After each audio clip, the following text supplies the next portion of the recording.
แบบคันเสียเบิดกำไรเขาก็ยึดเนาะก็จงต้นทุนไว้หรือว่าจงกำไรน้อยเปล่าเนาะ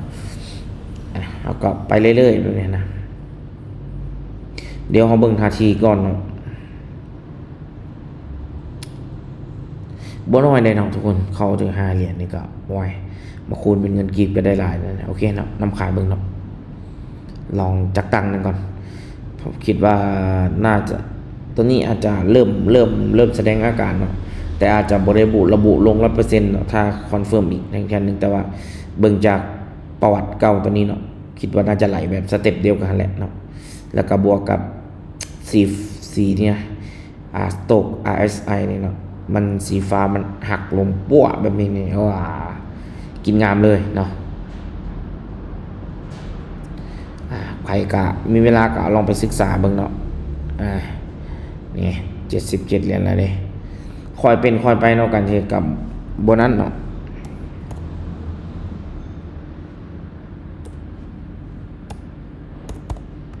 ค่อยเป็นค่อยไปสละเทศกะเบิ่งละรอบนี้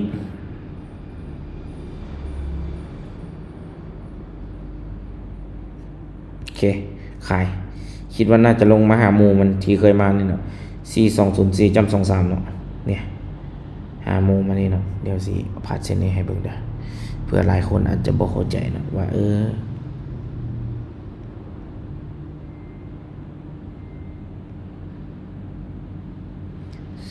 สี่นี่จ้ะเนี่ย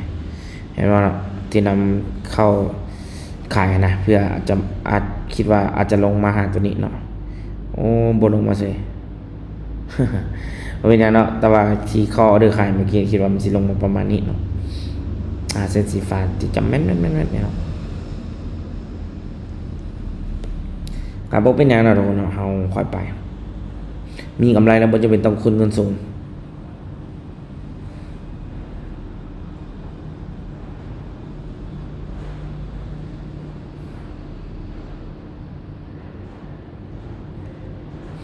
ซื้อเลย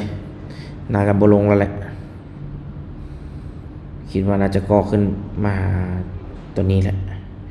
เพราะอินดิเคเตอร์ก็ค่อนข้างว่าดันขึ้นได้หนึ่งเนาะถึงจะโบแหงเนาะถึงจะโกงก็ดันแง่ขึ้นได้หนึ่งก็มีโอกาสที่จะปิดเขียวนิดหน่อยเนาะ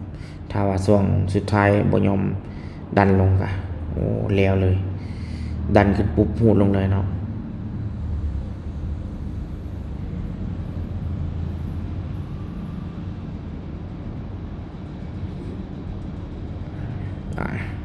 ไปเรื่อยๆเนาะ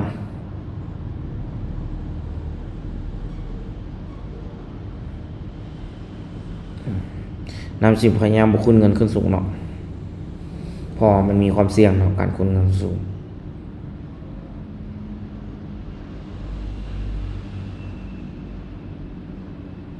เอา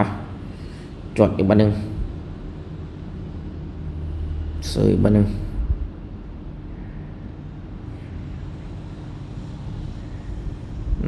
หูดลงแทะหูดลงมาเส้นนี่แทะ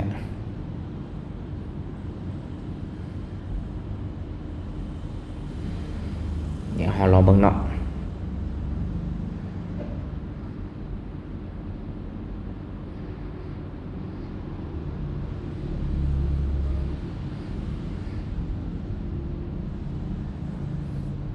น้ำจิบุขึ้นตอนน้ำจะเล่น15เสมอเนาะตอนนี้มีกำไร47 เหรียญแล้ว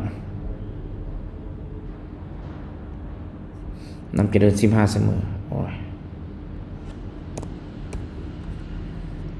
มาเบิ่ง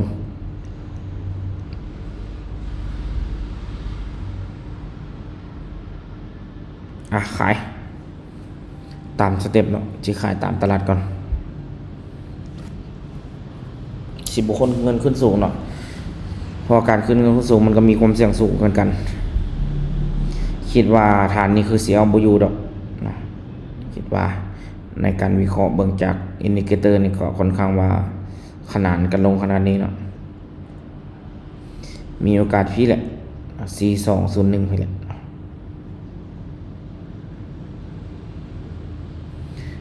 หาบุคคลเงินขึ้นสูงเนาะค่อยๆเฮาค่อยๆเก็บขึ้นเนาะเฮาค่อยๆเก็บขึ้นสมมุติว่าเดือนนี้ก็ แล้วนี่คืนเนาะก็ยังอีกประมาณ15 เหรียญเนาะเขาก็นำก็จะเดิน